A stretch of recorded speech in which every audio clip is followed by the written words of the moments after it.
Okay, eventually you were sent to the United States. Yes, You arrived just before Christmas. that's correct. Your mother, she made a recording when you'd been here a couple of weeks, we think, I believe, and she made a recording of you speaking Tamil. Do you remember now, even to this day, making that recording? Or I not? do. I do remember that. Remember my little brothers were running around, and I couldn't speak any English. Right, yeah. It was, So I had to get prodded by my siblings on what to say, even though I didn't understand what they were saying. But I Yeah. still remember that, yes. okay. And then eventually you were able to tell your family that you weren't an orphan, but it was too late. They tried to find your family, but all the roads led to dead ends. That's correct. And you grew up, though Priya would probably say that's debatable. Thank you very much. In school, you were the biggest, darkest first grader the class had ever seen. Well, that's Does that sum it absolutely up? true. Absolutely true. All right. Oh, and then you went to the principal's office a time or two? Tell us about that. I would think so. Since I couldn't understand the children, I think they enjoyed and amused themselves by teaching me colorful words. And whenever I'd be in the recess and playing soccer or whatever it might be, I'd be using these colorful languages. And I think my parents received a few phone calls, yes. All right. Okay, let's skip to high school years. In high school, you were popular. Yes. Student body president. Yes, that's correct. Dated a lot of blonde girls. Blondes and a few other speckled ones, All yes. right. In high school, the relationship, too, with your parents kind of soured. Why do you suppose that is the case? I think it's everything going through a teenage. Now you're trying to remember and find out what you're all about. And, teenage years is difficult anyway. And I was just discovering who I was. Okay. And it got a little ugly sometimes. Yeah, and at one point, you actually, while in high school, moved into an apartment with kids from college kids. That's correct. Worked 2 jobs, rode a scooter. That's great. I had a motorcycle, but yes, I was a dishwasher and a ticket taker Okay. at a movie theater. But it sounds like you were pretty independent as a youth. I think I was stubborn and forced to be independent, yes. Okay. All right. So then you went to London, and I think that's the part of the story where I deviated the most.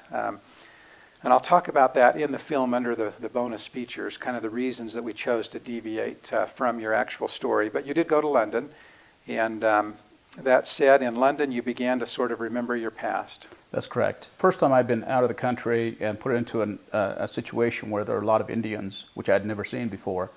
And so the familiar sounds and smells of Indians, it created memories to come back. Okay.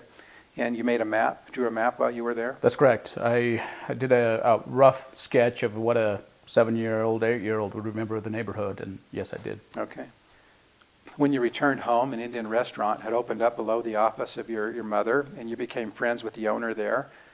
When you saw a picture of his family for the first time, it also included Priya. She was in that picture. And tell me what you said what you said to yourself the first time you saw Priya in a picture. Not only to myself, but out loud, I pointed and said, "That's my wife, where's she at?" And I want to note that I actually toned that down in the book.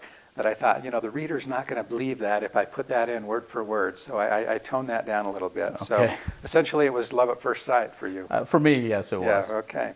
But she wasn't around. She was where? She was in Singapore. Singapore. Okay. So what did you do?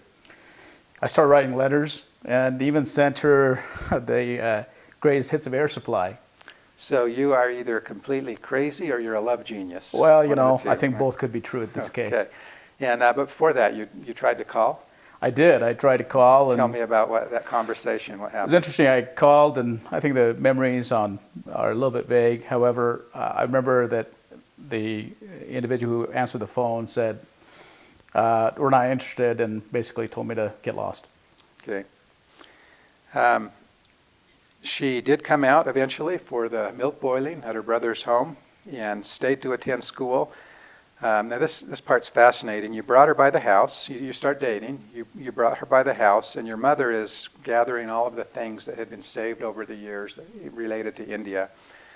Priya sees one of the letters that your mother has received back from India, and kind of take it from there. What happened as she looked at that letter? After my wife went through and looked at the pictures and a lot of the scrapbook not material. Not your wife at that point. She's Correct. Just a date, but yeah. Yeah, my date. Yeah. As she was looking through the scrapbook and all the materials, she looked at a letter that was in response to my parents' inquiries many years ago, back in 1980, 81, I believe.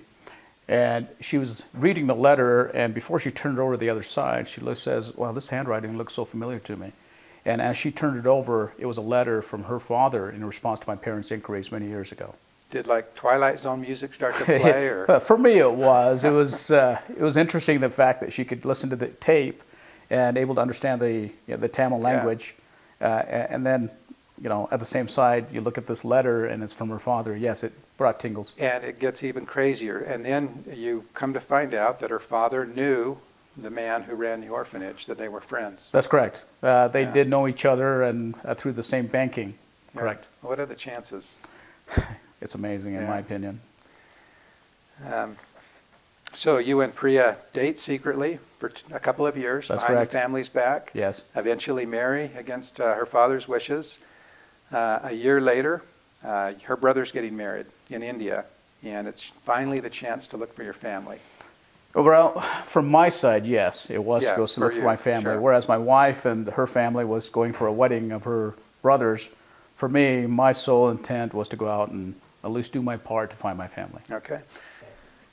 Okay, now I said I just hit the highlights here, and you can see how long this is taking. My point that I really kind of wanted to get across to the reader is just how closely the novel, quote unquote, follows your actual story. Let's just do a couple more quickly. Christopher Raj. So he's a man you've only spoken with on the phone, but when you arrive in India, he drives around with you for days, helping you look for your family. Yeah, he's definitely one of the most amazing characters, not only in the book, but In real life. in my life. Yeah. Amazing to me that he would do that. Absolutely. Yeah. He's an inspiration to me. You hit dead end after dead end, yet every time something pushes you forward, you keep looking. Is that just your personality? Well, I'd say it is a little bit of my personality, but I think there's something greater than that pushed me That was through. pushing you forward. Yeah. Okay, I want to purposely skip over the amazing coincidences that kind of happened as you looked through for your family in India. Though they're all in the book, and there's plenty of information on the website that kind of addresses the question of what's true, what's not, that kind of fills in those cracks. But I do want to talk about now sort of the moment that you're in the auto rick, it comes over the hill, you see a woman with a couple of kids, she's got her red sari, I believe you described it, kind of blowing in the wind, and Chris leans over to you and says, see that woman, she's your sister-in-law. How did that feel? It's even all these years, I can still remember my heart went to my throat, kind of choked me up, and tears started coming down. And you're not an emotional guy. I'm not an emotional guy, no. All right. And then they send somebody down for your mother, or you don't know at that point yet that it's your mother. Right. You're kind of hoping, you're presuming, but kind of describe what happened as you're waiting. It's interesting. For me, seeing this woman in her mid-50s with long white hair and gray hair, just running up this small slope, and then coming, in my mind, I was like, wow, I knew it was my mother. Tears were already streaming down her cheeks. She ran. She comes to Christopher and starts to speak to him. And immediately, without even talking about anything, she just starts to talk about this child and how her son would have been. And she talks about what she did to the burns on the tops of my feet, and how my hands and how they were cut up, how they were mashed, and how my tooth was hanging a little bit lower than the other Right. because of falling out of a tree. But you can just see the emotions of this woman, that she still remembered her son after 20 years. And I love this part. So, but Christopher didn't tell her yet because you were you wanted to make sure. That's correct. And so Christopher, you'd instructed him to not say anything. That's correct. And so he says something, and correct me if I'm wrong, but he says something to her like, well, about how old would your son have been? And what did she do at that Well, point? first she looks around, and then she points directly at me and said, probably about that age of that man over there. And I love that. I mean, that's like a Hollywood moment there. Can you even find the words to describe how it felt to reconnect with your family again? I think it was excitement was there, but more so, it was a journey that I have been hoping for, and finally it kind of came true.